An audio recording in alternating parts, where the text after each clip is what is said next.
Commander Ji-hoon Kim gripped the metal railing of the bridge as the massive warship Retribution cruised through the darkness of space. The ship was one of humanity's finest, a kilometer-long beast of steel and plasma cannons that had seen action in 12 different star systems. But today, something was different. Today, Ji-hoon felt a cold knot forming in his stomach as he watched the holographic display for the third time. The transmission flickered with static, showing worlds that once bloomed with life now reduced to gray wastelands. Entire cities lay in ruins, their towering spires collapsed into twisted metal. The camera panned across landscapes that looked like something from a nightmare. The ground moved and writhed with millions of black, insect-like creatures the size of wolves. Their chitinous shells gleamed wet in the dying light of alien suns. The Void Swarm has consumed 7 of our 12 worlds. The voice of the Zilani ambassador echoed through the bridge's speakers. The aliens' words carried a weight of desperation that made even the hardened human crew members shift uncomfortably. Our children, ... our elders, ... they take them alive. They use them as breeding stock for their young. Ji-hoon closed his eyes for a moment, remembering his own daughter back on Earth. She was only 8 years old, still believing the universe was full of wonder and magic. He couldn't imagine her facing the horrors he was seeing on this transmission. Have tried everything, the ambassador continued, his voice breaking. Our defense fleets were swept aside like leaves in a storm. Our planetary shields lasted mere hours. We are a peaceful people. We have no weapons of mass destruction, no knowledge of warfare beyond basic defense. We offer our entire treasury, our most advanced technology, our eternal servitude, anyone who can save what remains of our species.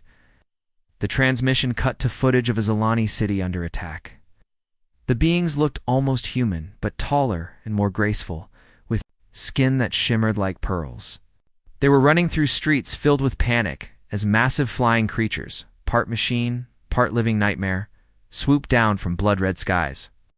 Ji-hoon watched a group of Zilani children huddled behind an overturned vehicle, their large eyes wide with terror. Sir Lieutenant Minji Park called from her station near the back of the bridge. She was young, barely 25, but already one of the best communications officers in the fleet.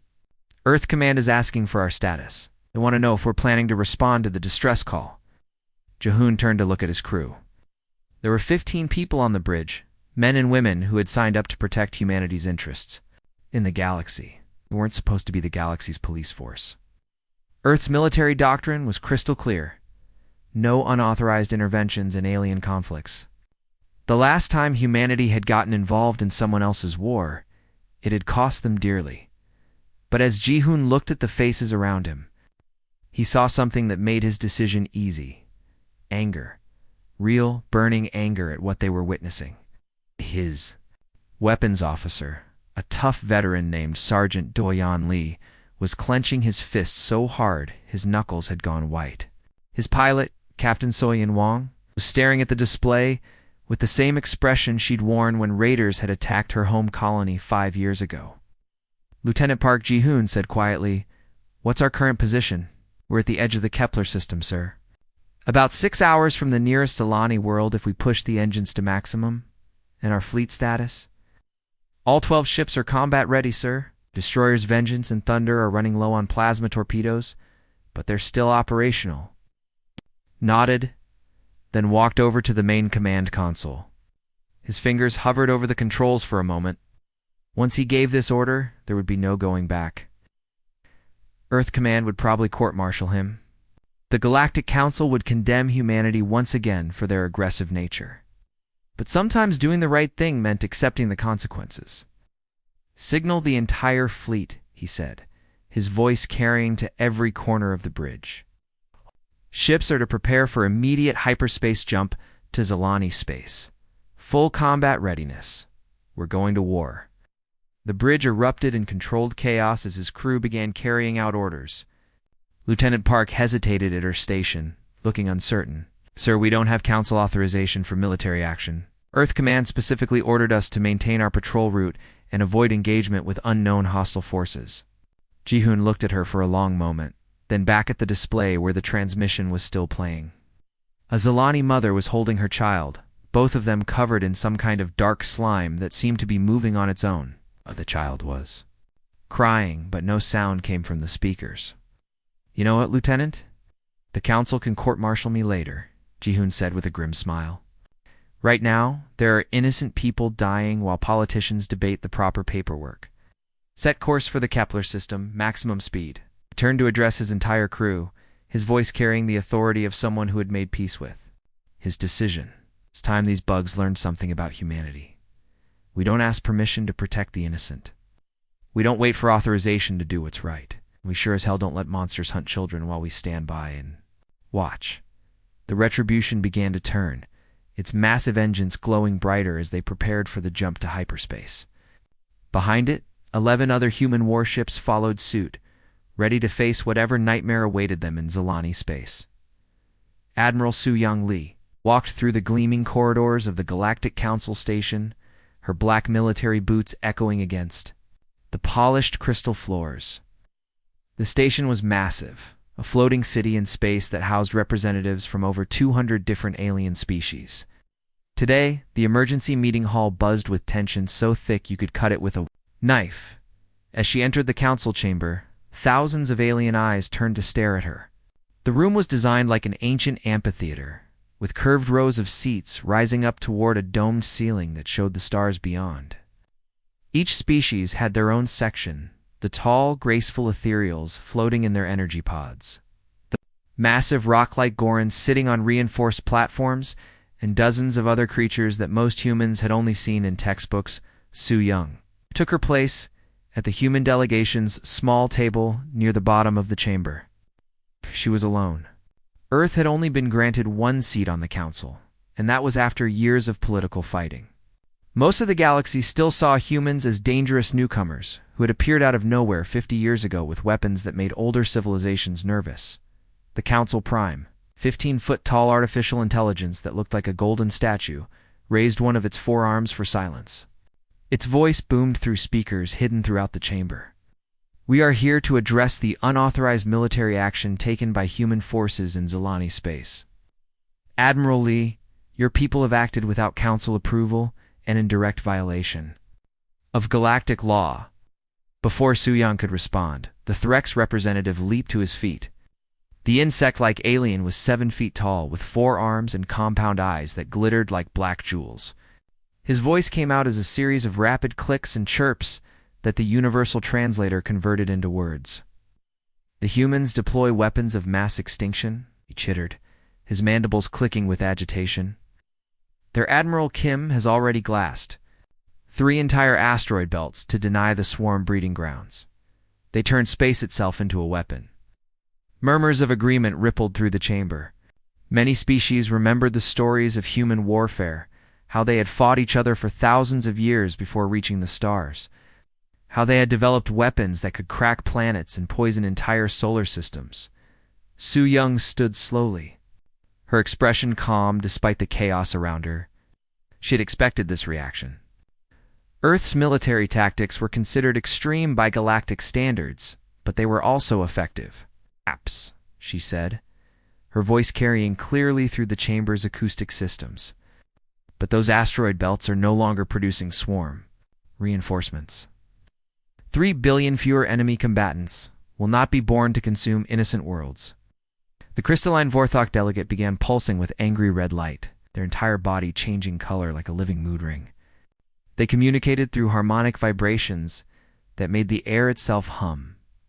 "Your species wages war like demons." The translator converted their musical tones into harsh words. "You sacrifice your own ships as guided missiles. You send your own people to die in suicide attacks? But civilized species does such things. They call it tactical sacrifice," Soo-young replied without hesitation, "and it works. While you debate ethics, the swarm continues to consume worlds. While you argue about proper procedures, children die in breeding pits." The chamber erupted in panic.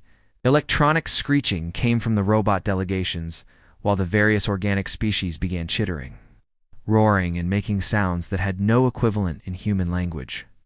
Some delegates were calling for humanity's immediate expulsion from the council. Others demanded that Earth be placed under galactic sanctions. Only one figure remained silent through the chaos. Ambassador Telos of the Zelani Confederation sat in the observers section, his tall, ethereal form perfectly still. His pearl-like skin seemed to glow with its own inner light, and his large eyes, so similar to human eyes but twice the size, were fixed on Admiral Lee. Telos remembered the human cruiser Defiant and its captain, Ginwoo Park. 3 days ago, his refugee transport had been fleeing from a swarm attack when a massive hive ship had cut off their escape route. The biomechanical monster was 10 times larger than the human cruiser, covered in weapons that could have vaporized the refugee ship in seconds. Captain Park had not hesitated. He had ordered his crew to abandon ship, then personally piloted the Defiant straight into the hive ship's core at maximum speed. The explosion had torn the enemy vessel apart and saved 12,000 Zelani refugees. Park had died with his ship, along with 30 crew members who had refused to abandon their captain. Admiral Lee, the Council Prime's synthetic voice cut. Through the chaos like a blade, your forces will withdraw from Zelani space immediately, or face economic and military sanctions from the entire Galactic Council. The chamber fell silent as every being present waited for the human response. Su Yang looked around the room, seeing fear and disgust in the faces staring back at her. These species had built their civilizations on cooperation and careful diplomacy. They had never faced an enemy like the swarm, one that could not be reasoned with, could not be negotiated with, could only be destroyed. She thought about the reports coming in from the battle zones. Human ships were taking massive casualties, but they were winning. Every day they held the line, fewer Zelani civilians died in swarm breeding chambers. Every ship they sacrificed saved thousands of innocent lives. Su Yung stood up slowly, straightening her uniform. The black fabric was simple compared to the elaborate robes and ceremonial armor worn by other delegates, but it carried the weight of Earth's military tradition. With respect, Prime, she said, her voice steady and clear, my people don't negotiate with politicians while innocents die. You can court-martial us later, impose whatever sanctions make you feel better, but right now, we have a war to win. She turned and began walking toward the exit, her footsteps echoing in the stunned silence. As she reached the chamber doors, Ambassador Telos rose from his seat. Admiral, his voice was like wind chimes in a gentle breeze, my people will remember what humanity has done for us, whatever the cost. Su Yang nodded once, then stepped through the doors. Behind her, the Galactic Council dissolved into arguments and accusations. But she was already thinking about the next battle. Somewhere out in the darkness, Admiral Kim and the human fleet were fighting for the soul of the galaxy. One brutal engagement at a time, the universe might fear humanity's methods, but the swarm would learn to fear them even more. Captain Dong-Yun. Cho gripped the controls of his fighter as it screamed through the void at nearly the speed of light. Around him, the darkness of space was lit up like the 4th of July with plasma bolts, laser beams, and the bright flashes of exploding ships. His squadron of 24 fighters was diving straight into the heart of a swarm formation that stretched for hundreds of miles in every direction. The enemy looked like a living nightmare. Massive bioships that were part insect, part machine, floated through space like diseased whales. Their hulls pulsed with veins that glowed sickly green, and weapons that looked like giant stingers protruded from every surface.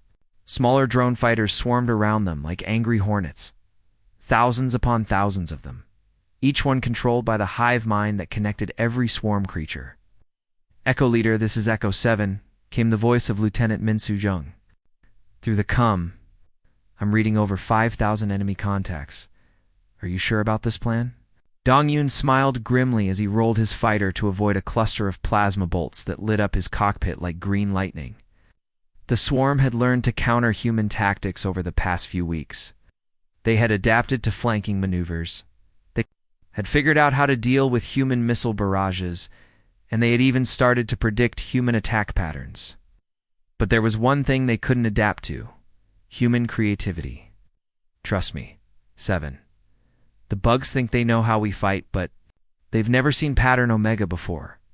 He switched to the squadron frequency, his voice calm despite the chaos around him. "All fighters, this is Echo Leader.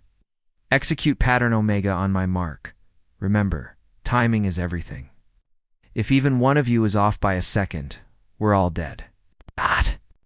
Human fighters suddenly scattered in what looked like complete panic. To the swarm hive mind, it appeared that the human attack had failed, and the pilots were fleeing in terror. The bioships began pursuing individual fighters, spreading their formation thin as they chased what they thought were easy targets. But Dong-Yun wasn't running. None of them were. Each pilot was following a precise course that had been calculated. By the fleet's best tactical computers, they were like pieces of a puzzle, moving into position for something the galaxy had never seen before. "Echo 3, you're 2 degrees off course," Dong-Yun called out, watching his tactical display. "Copy that, leader." Adjusting now. The swarm command ship was massive, easily 3 miles long and covered in weapon clusters that could vaporize. A human destroyer in seconds. It sat in the center of the enemy formation like a queen bee, coordinating the attacks of thousands of drone ships. The humans had tried to destroy command vessels before, but their armor was too thick and their defenses too strong, Mark. Dong-Yun shouted. 20-4 human fighters suddenly changed course, converging on the command ship from every possible angle. But they weren't trying to attack it with weapons. Each pilot had armed their ship's self-destruct system, turning their fighters into guided missiles. The first fighter struck the command ship's forward section and exploded in a brilliant ball of plasma. But instead of just creating one explosion, the blast was shaped and directed by the fighter's modified hull. The energy wave shot toward the second fighter, which detonated exactly as the wave hit it. This created an even larger explosion that was again channeled toward the third fighter, like dominoes falling in sequence. Each explosion fed into the next, creating a cascade of destruction that grew more powerful with each detonation. By the time the 20th fighter exploded, the energy wave was so massive, it punched straight through the command ship's armor like it was made of paper. The bioship's death scream echoed across subspace as its core ruptured. Thousands of drone fighters suddenly went silent as their connection to the hive mind was severed. In less than 30 seconds, the humans had turned a hopeless battle into a decisive victory. Meanwhile, on the surface of Zilani Prime, Colonel Harry Yoon was fighting a very different kind of war. The planet's capital city had once been a marvel of alien architecture, towers that spiraled toward the sky like frozen tornadoes, connected by bridges that seemed to float in midair. Now it was a hellscape of broken buildings and writhing biomass. Swarm had been busy. Everywhere Harry looked, she could see the organic growths that the aliens used to convert captured worlds. The buildings were covered in a black, oily substance that pulsed like a heartbeat. Streets had been torn up and replaced with tunnels that led deep underground to the breeding chambers. Colonel Movement ahead reported Sergeant Ginwoo Nam. His rifle trained on a collapsed overpass. This looks like a full warrior pack, maybe 30 contacts. Harry raised her hand for silence, studying the tactical display on her wrist computer. The swarm warriors were 8 feet tall, covered in natural armor that could stop most small arms fire, and armed with claws that could cut through steel. In a straight fight, one warrior could easily kill 3 or 4 human soldiers. But humans didn't fight fair. Charges set on the northern hive cluster. Jinwoo's voice crackled through the cum from his position 2 blocks away. "Good. All units pull back to minimum safe distance," Harry ordered. Watching as her demolitions expert prepared to trigger the explosives they had spent 3 days carefully placing throughout the city, the swarm warriors came around the corner. In a rush, their claws scraping against the broken pavement as they charged toward the human positions. They moved like a pack of hunting wolves, coordinated and deadly. But they were also predictable.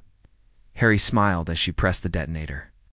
The northern section of the city erupted in a chain of explosions that sent debris flying for miles. The carefully placed charges brought down 6 city blocks in a controlled collapse, and thousands of swarm warriors who had been using the underground tunnels suddenly found themselves buried under millions of tons of rubble. But that wasn't the real trap. As the buildings fell, They channeled the surviving warriors into the southern tunnels, directly into the path of the minefield that harries. Engineers had been preparing for 3 days. Motion sensors detected the approaching aliens and triggered hundreds of anti-personnel mines in sequence, turning the underground network into a death trap. Captain Woojin Park of the Zilani Defense Force watched the human tactics from his observation post on a nearby hill. His people were natural pacifists who had never developed advanced military strategies.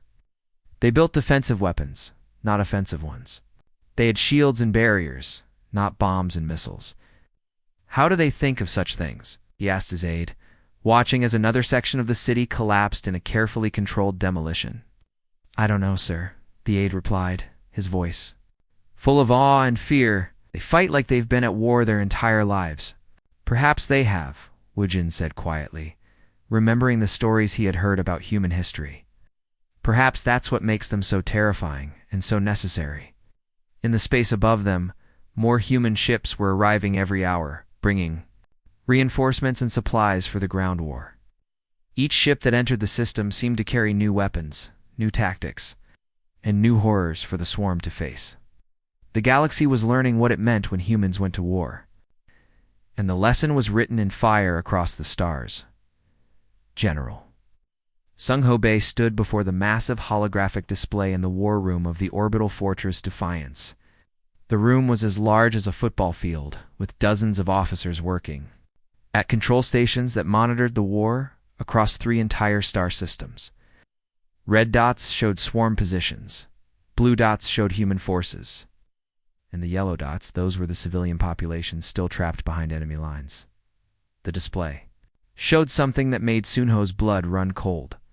The swarm was no longer just a mindless plague consuming everything in its path. It was learning, adapting, growing smarter with each battle. Sir, you need to see this.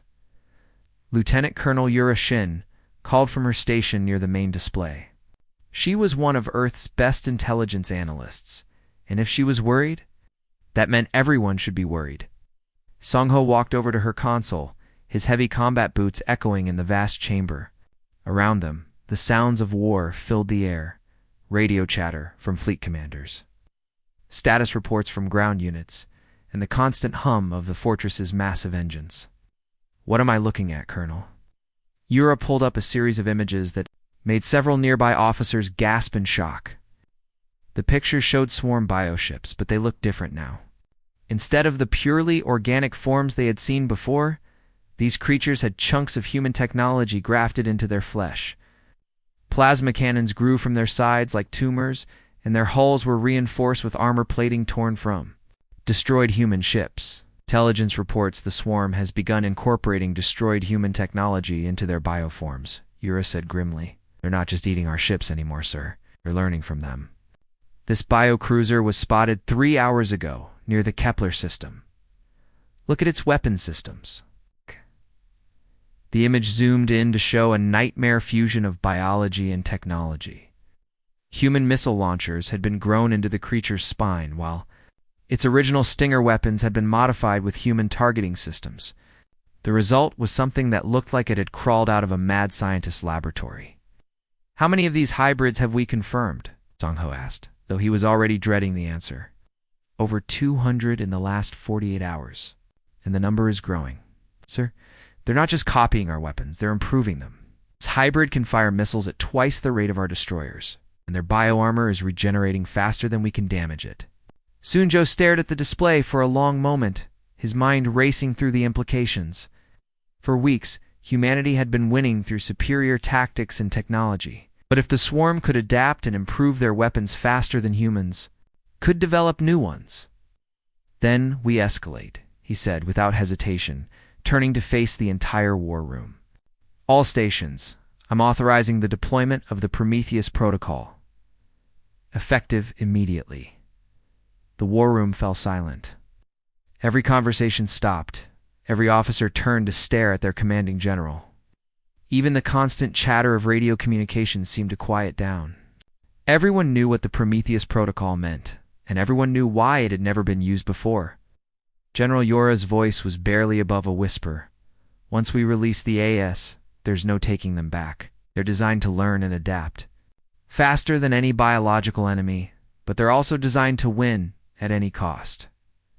The simulation showed.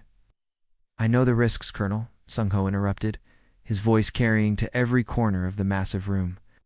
"But the Swarm Queen has awakened. Our conventional forces aren't enough anymore. We need weapons that can think and adapt as fast as the enemy can evolve." He walked to the main control console and placed his hand on a biometric scanner. A red light began flashing, and a synthetic voice filled the war room. "Prometheus Protocol. Activation requires dual authorization," General Bay confirmed, awaiting secondary authorization from Admiral Park. "Admiral Park, this is General Bay Sunho," spoke into his communicator. "I'm requesting your authorization for Prometheus deployment." The response came immediately. "Authorization granted, General. May God forgive us for what we're about to unleash." "Prometheus Protocol activated," the synthetic voice announced. "AI combat systems coming online. Estimated time to full deployment, 6 hours, across the galaxy, in hidden facilities that most humans didn't even know existed. Massive computer systems began powering up. These weren't ordinary artificial intelligences. They were weapons of war, designed by humanity's best minds and darkest imaginations. Each AI was programmed with one simple directive: destroy the enemy, no matter what it takes. Meanwhile, on the surface of what used to be New Sol Colony, Captain Minho Kong was piloting his 50-foot-tall mech through streets that had once been home to 2 million people. The colony had been evacuated 6 months ago when the swarm first appeared in this system. But instead of abandoning it, humanity had done something unprecedented. They had turned the entire city into a weapon. "Movement on the eastern approach," reported Ensign Boram Lee from the co-pilot seat. She was barely 22 years old, fresh out of the academy, and this was her first real combat assignment. "Looks like another wave of bio-warriors." "We know." Adjusted his controls, and the massive war machine responded like an extension of his own body. The mech was a masterpiece of human engineering, equipped with plasma cannons, missile launchers, and armor that could withstand direct hits from swarm weapons. But it wasn't the mech's weapons that made it deadly. It was the trap they were standing in. "Just watch and learn, rookie," Minho said with a grim smile as he activated the colony's defensive systems. Every building in New Sol had been rigged with explosives, poison gas dispensers, and automated weapon systems. The streets were lined with hidden gun turrets that could pop up from the pavement. The water supply had been contaminated with a virus that was deadly to swarm bioforms, but harmless to humans. Even the air itself had been weaponized with microscopic nanobots that would attack any non-human organism. The swarm warriors came charging down the main street, hundreds of them, their claws scraping against the concrete as they rushed toward the human mech. They were magnificent in their own terrifying way, 8 feet tall and covered in natural armor that gleamed like black metal. Their eyes glowed with intelligence, and their movements were perfectly coordinated. But they were walking into the most elaborate death trap humanity had ever constructed. "This is insane," Bora muttered as she watched the colony's automated defenses come to life. Gun turrets rose from hidden positions and began firing. Buildings exploded in carefully timed sequences. The very air around the swarm warriors began to shimmer as the nanobots went to work. "War is insane," Minho replied, targeting another cluster of bioships with his mech's plasma cannon. "We're just better at it than anyone else." The battle for New Sol lasted 3 hours. When it was over, nothing remained of the swarm attack force except smoking craters and melted biomatter. The colony itself was completely destroyed, but it had served its purpose, proving that humanity would sacrifice anything, even their own cities, to win this war. As news of the victory spread through the human fleet, another message was being transmitted across the galaxy. The Prometheus A's were fully operational, and they were already beginning to hunt for their first targets. The war was about to enter a new phase, one where the line between savior and destroyer would become impossible to see. The galaxy was about to learn that. When humanity decided to remove the gloves, even their allies had reason to be afraid. Admiral Taiyang Park gripped the command chair of the dreadnought Eternal Fury as the massive warship shuddered under enemy fire. Around him, the bridge crew worked frantically at their stations, while alarms blared and emergency lights bathed everything. In red, through the main view screen, you could see the nightmare that was the Swarm Queen's homeworld. The planet was unlike anything in the galaxy, a living organism the size of a world. Its surface crawling with billions of bioships that moved like antibodies defending a massive infection.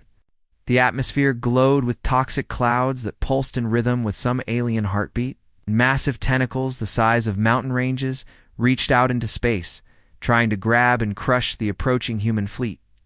"Admiral, we've lost the Vengeance." "And the Thunder?" reported Captain Salman Kim from the tactical station. Her voice was steady despite the chaos around them. "The Retribution is heavily damaged but still fighting. We're down to 60% of our original force." Tai Yang looked at the tactical display showing the positions of the human fleet. When they had started this final assault, they had over 300 ships, and now barely 200 remained operational. Each red dot that disappeared from the screen represented hundreds of human lives lost. But they were so close to ending this war once and for all. The Swarm, the Queen herself, was visible on the planet's surface. A creature so massive, she could be seen from orbit. She looked like a twisted fusion of spider and octopus, her body stretching across continents. Billions of smaller swarm creatures swarmed around her like ants, protecting their queen. And her psychic screams of rage were so powerful they interfered with the fleet's communication systems. "Sir, the Prometheus A are requesting permission to engage," reported Lieutenant Hanyul Song from the communications station. "They say they can break through the Queen's defenses, but they need us to provide covering fire." Tai Yang nodded grimly. The artificial intelligences had proven themselves in battle over the past months, but their methods were so ruthless that even hardened human soldiers found them disturbing. They fought with perfect efficiency, calculating the exact amount of destruction needed to achieve victory, and then delivering it without hesitation or mercy. "Tell them they have permission to engage." "All ships, this is Admiral Park," he broadcast across the fleet. "The Queen's hive is within range. This is our moment. Fire everything we have. Leave nothing in reserve." The human fleet opened fire simultaneously, and space itself seemed to tear apart under the assault. Plasma beams, antimatter torpedoes, and weapons that bent reality itself converged on the swarm homeworld. The planet's living surface began to burn, sending up pillars of flame that reached into the upper atmosphere. But the real devastation came from the Prometheus A. Their ships moved with inhuman precision, exploiting weaknesses in the planet's defenses that biological minds could never have calculated. They fired weapons that targeted the Queen's nervous system directly, causing her massive body to convulse. In agony that registered on seismic sensors across the planet, the Swarm Queen's death took 6 hours. Her psychic scream as she died was so powerful it shattered windows on ships 1,000 miles away and caused every sensitive being within 100 light-years to feel her final moments of pain and terror. When it was over, the planet's surface was nothing but molten glass, and the silence that followed was more terrifying than any battle cry. "It's over," Captain Kim whispered, staring at the display showing the dead world. "The swarm is extinct." But Tai Yang felt no triumph, only exhaustion. They had won, but the cost had been beyond imagination. The galaxy would never be the same, and neither would humanity.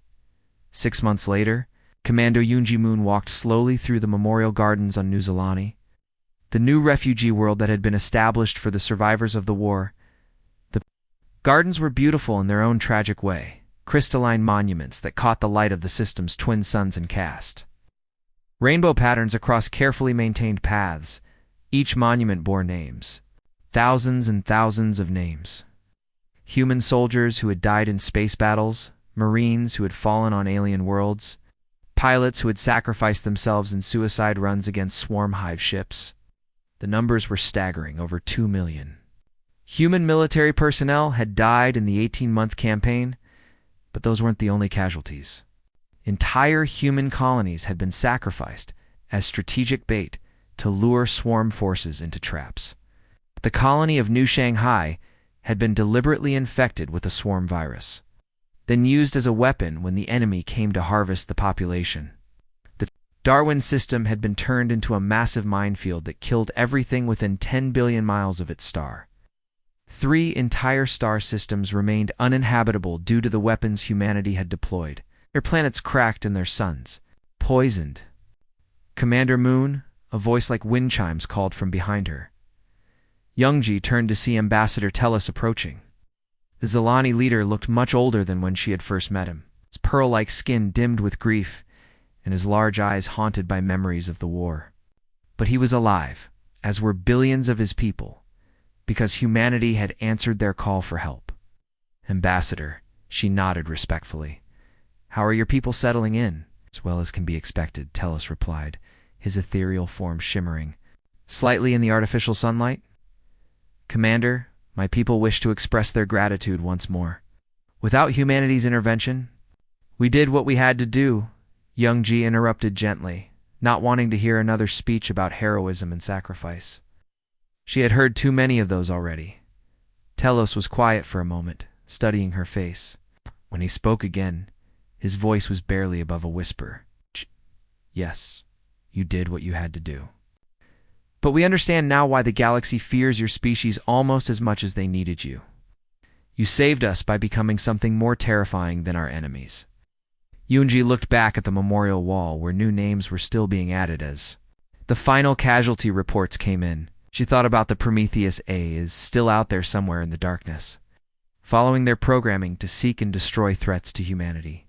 She thought about the human colonies that had been turned into weapons, and the soldiers who had followed orders to commit acts that would haunt their dreams forever. "The swarm gave us no choice," she said finally. "They couldn't be reasoned with, couldn't be negotiated with. They could only be destroyed. You destroyed them so completely that they will never threaten anyone again," Telos agreed. "But in doing so, you showed the galaxy what humanity is truly capable of when you remove all restraints. Some species are asking what happens when the monsters you summon to fight your battles decide they no longer need your permission to act." Yunji had no answer for that question. None of them did. Humanity had saved the galaxy from the swarm. But in doing so, they had reminded everyone why their ancestors had once conquered worlds simply because they could. The swarm was extinct, the Zilani were safe, but the universe was left to wonder what would happen the next time. Humanity decided that something needed to be destroyed. As she walked away from the memorial gardens, Yoonji carried the weight of that knowledge with her. The war was over, but the questions it had raised would linger for generations. The gardens stood as a testament to both salvation and damnation, proof that sometimes the only way to preserve innocence is to sacrifice it entirely. In the depths of space, the Prometheus A has continued their patrol, waiting for the next threat to appear. And somewhere in the darkness between the stars, other species watched and wondered if they had been saved or simply handed over to a different kind of predator. The galaxy was safe, but safety, they had learned, came with a price that some might consider too high to pay. The end.